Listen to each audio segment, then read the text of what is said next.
Halo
desainer muda, dimanapun kalian berada, bertemu lagi dengan saya di channel Endah Sarwi. Di pagi yang cerah ini, apa kabar kalian hari ini? Semoga selalu sehat, selalu dalam lindungan Tuhan. Jangan lupa yang belum subscribe, silahkan klik tombol merah subscribe, like, komen, dan juga share ke teman-teman ya. Terima kasih. Saya bersama Mr. Jimmy, seorang warga Amerika yang sangat mencintai Indonesia. Di sini Mr. Jimmy juga menggunakan pakaian adat Bali, di mana kita di Bali setiap hari Kamis kita menggunakan pakaian adat Bali untuk melestarikan kebudayaan Bali. Berikut kita akan dengar komentar Mr. Jimmy tentang penggunaan pakaian adat Bali. It's beautiful with many designs, and they mix many different things from the traditional skirt called a kamen to the shirt which is called endek. This is often used by teachers. And then undong, which is the traditional Balinese hat. And so Indonesia has an amazing, diverse culture with many beautiful clothing, and it's good we use them in the schools to teach the children. Hari ini kita akan bahas tentang eksotik dramatik. Eksotik dramatik adalah style dari seseorang, dimana ketika kita mau membuat desain orang-orang yang menyukai style eksotik dramatik, kita harus mengerti bagaimana mau mereka jika mau membuat sebuah desain. Nah, ciri-ciri untuk eksotik dramatik adalah seperti apa? Mari kita lihat. Ciri-ciri eksotik dramatik adalah bergaya oriental. Bergaya oriental itu apa ya guys? Bergaya oriental itu maksudnya adalah bergaya ketimuran. Kemudian menyukai etnik. Kemudian semua berasal dari alam atau nature. Fanatik pada budaya lokal, kadang terkesan berantakan, gemar aksesoris, kadang berlebihan dan terkesan berat, kemudian senang dengan seni dan budaya. Kalau kita lihat di Indonesia banyak sekali adat istiadat, budaya, di mana pulau-pulau di kepulauan Indonesia sangat banyak. Tentunya adat istiadat dan budayanya sangat beragam. Nah, ini yang membuat kekayaan budaya kita sangat terkenal sampai ke dunia luar. Warna-warna eksotik dramatik menyukai warna alam yang cenderung gelap, kemudian menggunakan juga warna campuran. Nah, kalau sobat desainer pernah lihat kain batik, kemudian kain endek, kain songket, dan lain-lain ya. Kalau pada awal mulanya memang terdiri dari warna-warna yang cenderung gelap, tetapi sekarang sudah lebih berkembang dengan warna-warna berbagai campuran warna. Perkembangan seni batik saya lihat sangat berkembang saat ini. Warna-warna yang digunakan pada kain batik pun sudah sangat beragam. Kalau dahulu kita sering lihat warna batik itu cenderung warna-warna pastel, warna-warna yang gelap, warna hitam, coklat tua ya, coklat muda. Tetapi sekarang sudah lebih bervariasi dengan berbagai warna, warna-warna yang terang, bahkan digabungkan beberapa warna ya, warna hijau, orange, merah, dan lain-lain. Di Bali, kalau sobat desainer lihat ada kain endek dan sangat indah, sangat bervariasi baik dari warna dan juga motifnya. Nah, untuk bahan-bahannya biasanya adalah katun halus, kemudian corduroy, bahan-bahan yang nyaman, kemudian tekstur itu adalah hal yang penting, kemudian menghindari bahan kilap dan licin, senang dengan warna dasar yang gelap. Untuk motifnya, motif-motif contoh dari eksotik dramatik adalah batik, kemudian kain tenun, kain lurik, hand painting, kemudian kain endek, kain songket ya, dan masih banyak lagi. Kemudian printing etnik dan motif ini sangat penting. Motif ini yang menjadi selera dari para pelanggan, dimana motif-motif yang unik, motif-motif yang indah itu banyak disukai. Aksesoris, biasanya aksesoris yang digunakan adalah aksesoris etnik, terutama kuningan, emas, perak, kemudian batu-batuan, kemudian gelang atau kalung dari kayu, motif unik, suka aksesoris ukuran besar dan juga bertumpuk-tumpuk.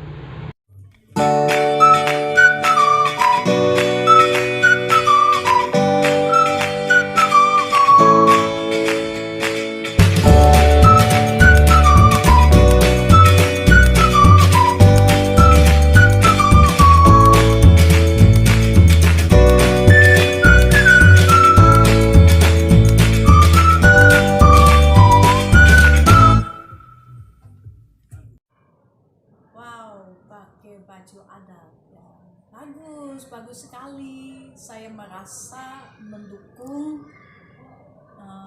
negara ini. Saya merasa cantik pakai baju adat seperti ini karena kelihatan sangat feminin ya. Dan juga saya merasa saya jadi bagian dari warga Indonesia. Jadi menurut saya good. Perancang yang sudah terkenal misalnya adalah Gea, kemudian Iwan Tirta, kemudian Charpanita, Obin ya, dan masih banyak lagi.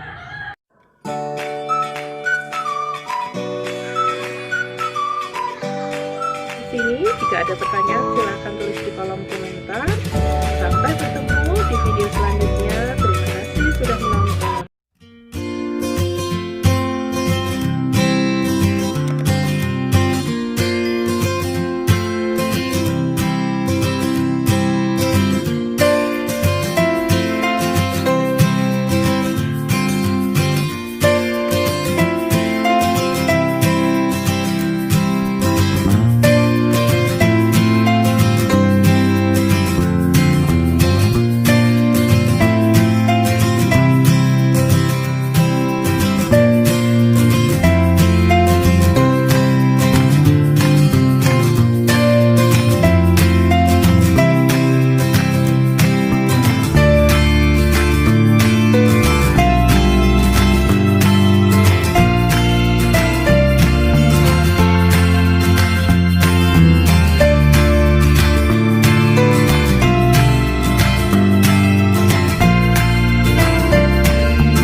Bertemu lagi dengan saya di channel Endah Sarwi. Kali ini kita akan membahas inspirasi untuk desain-desain unik sepatu. Sebuah pengetahuan fashion design bagi pemula. Yang belum subscribe silahkan tekan tombol merah subscribe, like, komen, dan share ya. Alas kaki berupa sandal atau sepatu tentu bukanlah hal yang asing dalam kehidupan sehari-hari. Alas kaki berfungsi melindungi kaki dari panas, dingin, bahaya benda tajam, dan sebagainya. Pada zaman dahulu, manusia juga sering memanfaatkan kulit binatang sebagai alas kaki mereka. Dan hal ini sudah dilakukan sejak 5 juta tahun yang lalu. Sangat kreatif bukan? Ternyata ide desain bisa kita peroleh dari banyak hal di sekitar kita. Bahkan sampai sekarang juga banyak dibuat sepatu-sepatu yang berasal dari kulit. Manusia selalu punya ide-ide baru untuk bisa beradaptasi dengan sekitarnya, termasuk dalam menciptakan alas kaki. Misalnya saja sepatu boot yang biasanya banyak dipakai masyarakat yang hidup di wilayah dingin, dan tepatnya di sekitar pegunungan Himalaya. Sejarah sepatu mungkin adalah topik yang jarang dibahas di mana-mana. Ternyata fashion item yang satu ini memiliki sejarah yang panjang. Bahkan sejarah sepatu dikenal sejak 3.500 tahun sebelum Masehi. Nah, bagaimana sejarah dan evolusi model sepatu dari masa ke masa? Sepatu yang paling lampau ditemukan oleh para arkeolog. Mereka menghitung berdasarkan penelitiannya bahwa sepatu pertama kali telah ada ribuan tahun sebelum Masehi.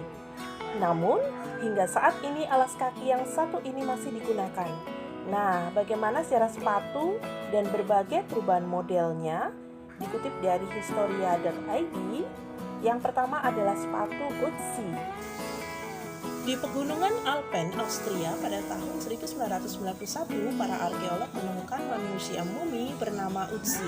Ia berasal dari zaman batu, diperkirakan meninggal sekitar 5.300 tahun yang lalu. Menariknya, ia masih mengenakan sepatu kulitnya. Sepatu itu nampaknya dirancang untuk berjalan melintasi salju. Ia pun kedap air dan bersol lebar. Solnya terbuat dari kulit beruang, bagian atasnya dari kulit rusa, lalu bagian jaring-jaringnya dibuat dari kulit pohon. Jerami diletakkan di sekeliling kaki di dalam sepatu sehingga fungsinya mirip kaos kaki modern. Jahitannya kecil dan tidak terlalu bisa diandalkan mengingat alat yang dimiliki orang pada saat itu sangat terbatas. Sepatu kulit Armenia. Sepatu kulit tertua ditemukan ketika penggalian arkeologi di Gua Armenia. Sepatu ini ditemukan dalam kondisi masih baik. Perhitungan tanggal radiokarbon menunjukkan sepatu ini berasal dari sekitar 3.500 sebelum Masehi, yaitu zaman logam di Armenia.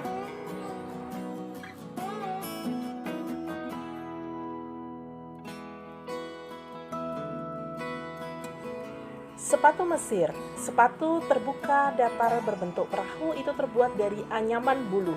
Talinya juga terbuat dari buluh yang panjang dan tipis yang ditutupi oleh potongan buluh yang lebih lebar. Bentuk sepatu praktis dari masa Mesir kuno 1550 sebelum Masehi ini berlanjut dengan gaya yang sama pada abad ke-19. Sepatu rami. Sepatu rami berasal dari 68 sampai 56 sebelum Masehi. Sepatu ini terbuat dari beberapa lapisan tanaman rami yang dijahit bersama dengan cara yang mirip dengan teknik perca atau quilting. Jahitan juga memiliki fungsi dekoratif. Ini adalah salah satu dari beberapa sepatu yang ditemukan pada penggalian arkeologis di jalur Sutra kuno, Dunhuang Sutra, Tiongkok. Contohnya juga dapat dilihat pada kaki tentara terakota.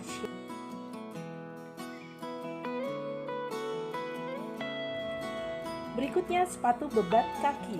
Sepatu mungil semacam ini pernah dipakai perempuan di lingkungan Kekaisaran Tiongkok paling tidak sejak masa dinasti Song, abad ke-10 Masehi. Sejak kecil, kaki mereka dibebat agar pertumbuhan kaki terhambat dan tetap berukuran 8 cm. Pembebatan kaki menjadi hal biasa pada wanita dengan status sosial yang lebih tinggi. Praktik ini kemudian dilarang pada tahun 1911. Berikutnya adalah bowline shoes.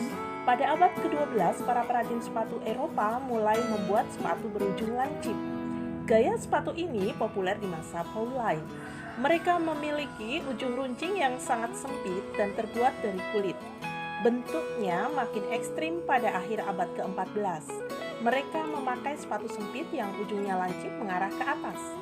Kala itu banyak orang menjadi korban mode. Sebagian bangsawan berpesta dengan sepatu yang begitu panjang dan sempit sehingga mereka terpaksa menalikan ujung sepatu di pita elastis yang dipasang di sekitar lutut mereka. Di lingkungan istana Inggris terutama, kaum bangsawannya begitu ekstrim mengikuti gaya ini, akibatnya mereka sulit berjalan. Itu sampai membuat dikeluarkannya aturan yang mengatur panjang sepatu. Selanjutnya, model sepatu 1500 Masehi. Pada awal 1500-an di Inggris bisa ditemukan beraneka macam bentuk sepatu. Namun, sepatu yang berujung kotak adalah yang terpopuler. Beda dengan anak-anak, bentuk sepatu mereka berujung bundar, sering berbahan kulit dengan satu tali pengait di bagian atas melintang dari satu sisi ke sisi lainnya. Model sepatu ini hingga kini masih dijumpai, khususnya sebagai model sepatu anak-anak. Selanjutnya, ada jenis sepatu cacor bebek, sepatu hak, dan sepatu chopin. Tren baru muncul pada paruh kedua abad ke-20 dengan melejitnya budaya pop Amerika yang dikaitkan dengan keinginan untuk menjadi berbeda, unik, dan menjadi bagian dari subkultur tertentu. Bahan baku yang lebih murah, struktur baru, dan gaya hidup yang berbeda mengubah citra pria dan wanita. Alas kaki yang mewah dan berkualitas tinggi diubah oleh alas kaki yang trendy dan selalu berubah warna. Aktor dan penyanyi Hollywood sangat mempengaruhi popularitas dari model sepatu tertentu. Band The Beatles misalnya mempopulerkan sepatu Chelsea, aktris Audrey Hepburn mempopulerkan sepatu kitten heels. Nah, itu dia ada 13 model sepatu yang berevolusi dari masa ke masa. Nah, di era modern seperti sekarang ini, orang semakin kreatif dalam segala sesuatu, termasuk dalam pembuatan model atau desain pada sepatu. Sebenarnya, inspirasi yang didapatkan kita bisa melihat dari hal-hal yang ada di sekeliling kita. Dan bagi para penyuka desain fashion, kita bisa mulai segala sesuatu dari yang ada di sekitar kita. Berikut ini ada contoh-contoh desain sepatu yang terinspirasi antara lain dari bunga, dari buah, kemudian dari hewan, yang menghasilkan sepatu-sepatu yang sangat unik. Semua orang bisa membuat sebuah desain dengan kita rajin belajar, dengan kita tekun. Tuhan telah menganugerahkan kepada kita alam yang begitu indah, dengan begitu banyak warna-warni, dengan begitu banyak variasi-variasi, dan ide-ide itu tidak akan habis ketika kita selalu mengkreasikan hal-hal yang ada di sekitar kita. Terima kasih sudah menonton video ini. Sampai bertemu di video selanjutnya.